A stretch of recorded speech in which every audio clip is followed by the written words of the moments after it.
Баршаңызға сәлем. Бүгін сіздермен брауни пирогын дайындайтын боламыз. Алдымен бізге жұмыртқа, қант, сүт, ұн, какао және сұйық май қажет.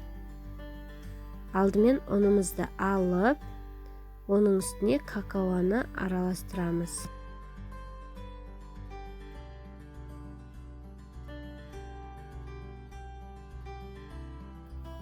Енді жұмыртқамызды алып,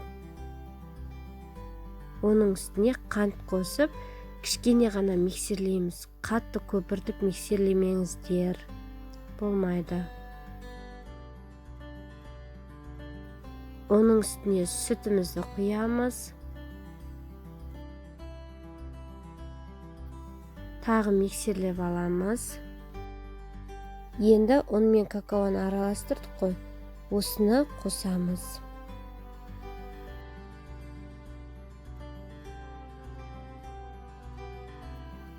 Бір рет миксерлеп алып, оның үстіне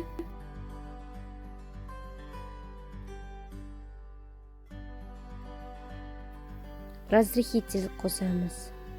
Разрыхитель қосқаннан кейін сәл тағы араластырып аламыз. Ең соңына сұйық майымызды саламыз. Яғни сұйық майды құйып, тағы да бір рет миксерлеп аламыз.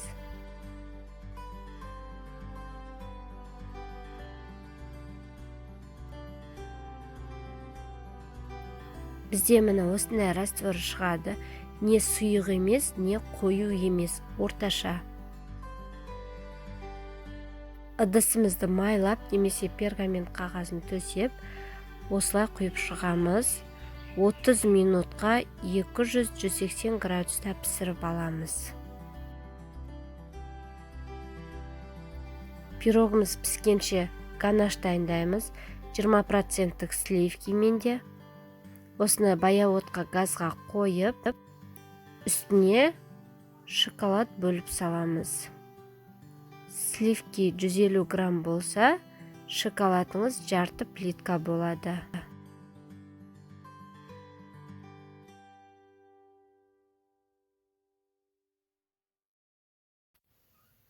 Әбден ериді. Қатты отқа қоймаңыз, баяу отта қойыңыздар. Міне осындай бізде ериді. Осылай болып бізде ганаш шығады.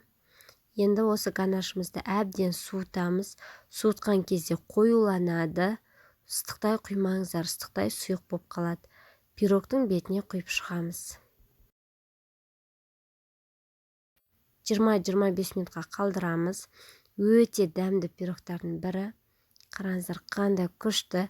Сіздермен болған Айжан Ерболатқызы.